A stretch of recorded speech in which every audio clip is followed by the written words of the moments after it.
Lord of the Mysteries. Chapter 1195. Grade 0. In the region that had been concealed, the Saint of Secrets, Bodis, narrowed his eyes slightly as he recognized Lamino's travels. This made him no longer have any doubts about the intel provided by Saint Tenebris Schisma. He recognized this notebook and knew that it was a mystical item that the Abraham family placed great importance on. It was one of the most powerful items below the high sequences, and the negative effects were negligible.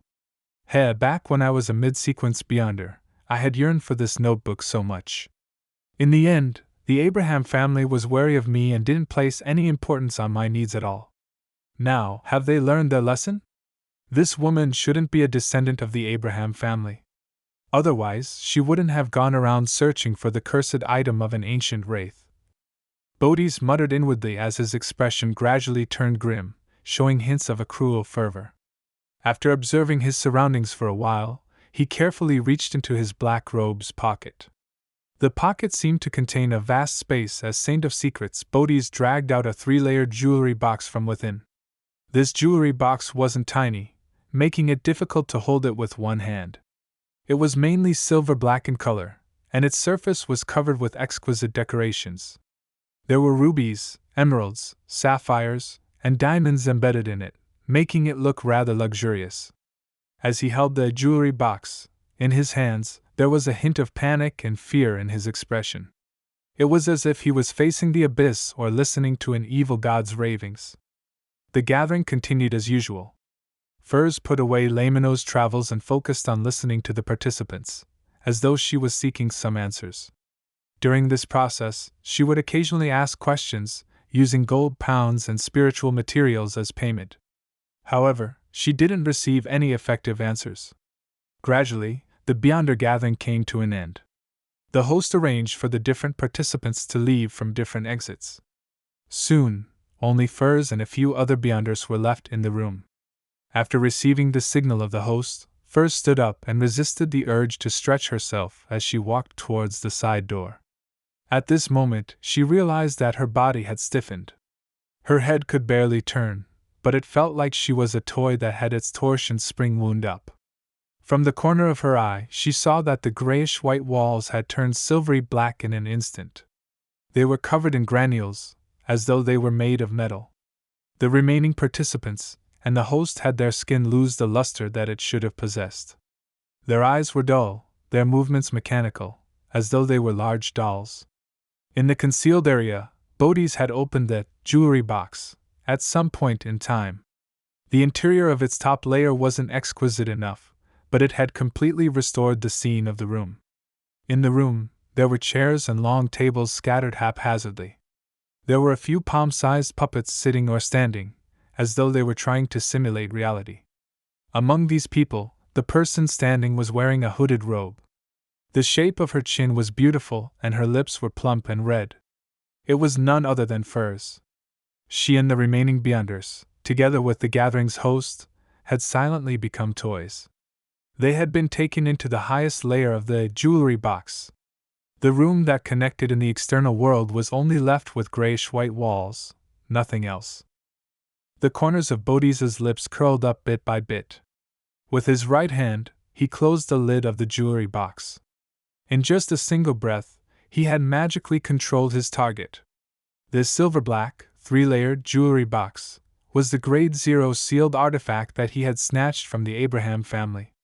As it had never been obtained by the Orthodox churches, nor was it ever deeply understood, it didn't have a corresponding number.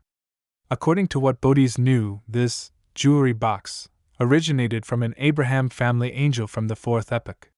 He enjoyed roaming the cosmos and heading to different places in the vast universe.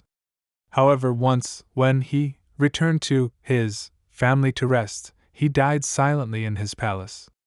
His face was filled with fear, and his expression was twisted as if he had seen something extremely terrifying. A true mythical creature, one that could be considered a subsidiary god in the 2nd epoch, had actually died silently without causing a stir.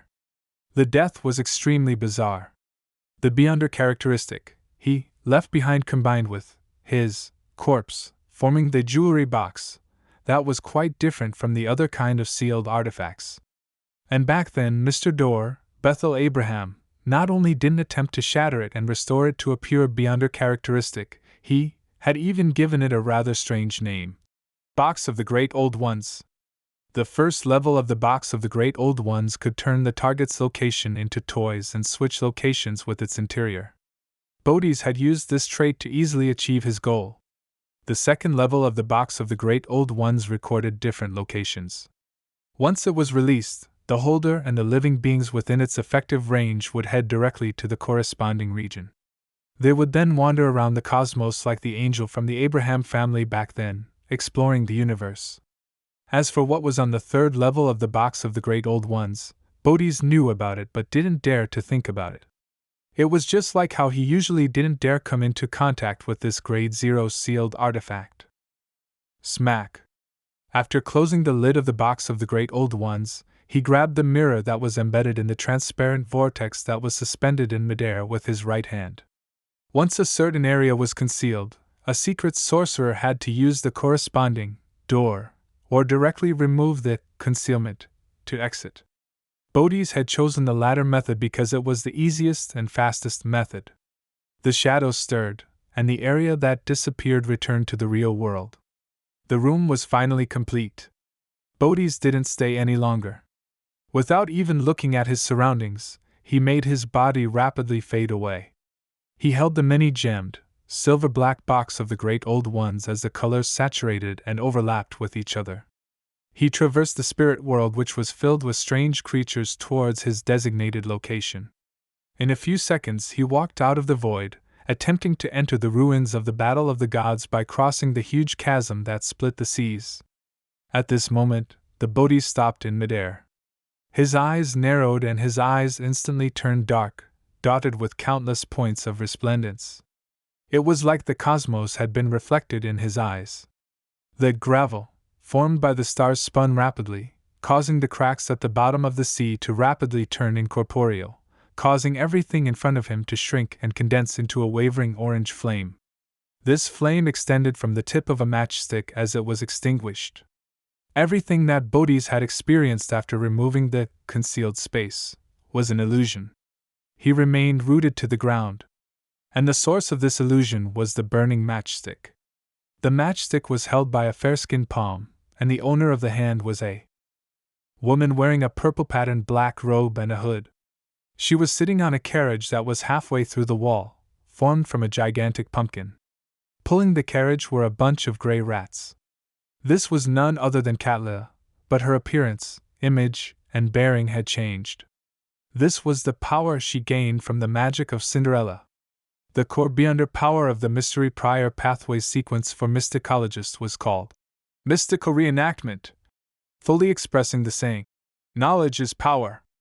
To put it simply, a mysticologist could draw power from different mysticism knowledge they grasped, and create all sorts of magic or witchcraft.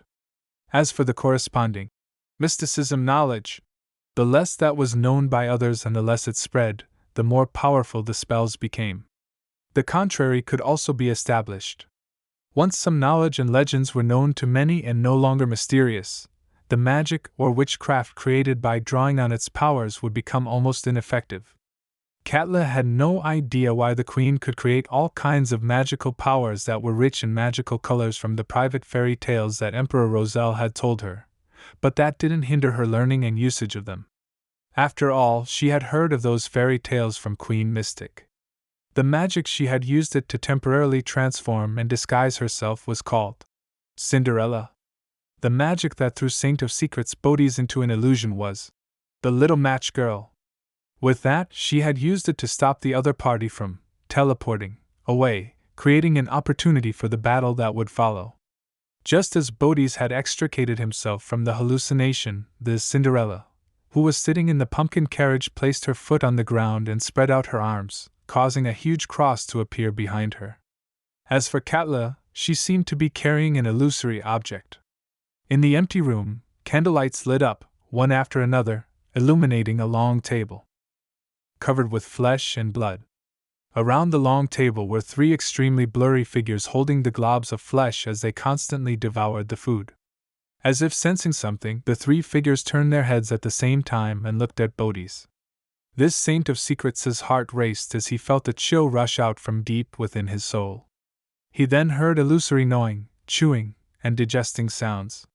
He could feel the undisguised malice and hunger. Bodhi's eyelid twitched.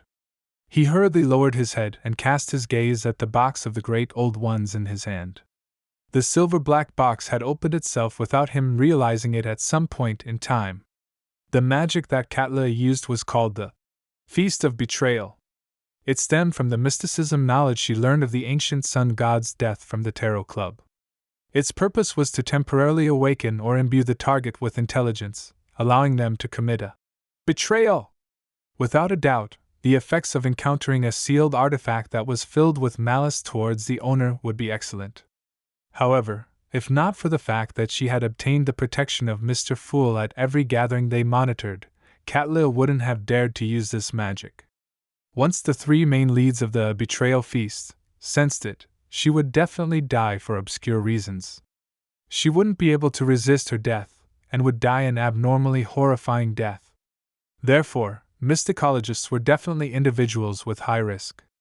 Their strength came from walking the edge of the abyss, coming from things they shouldn't have seen or heard.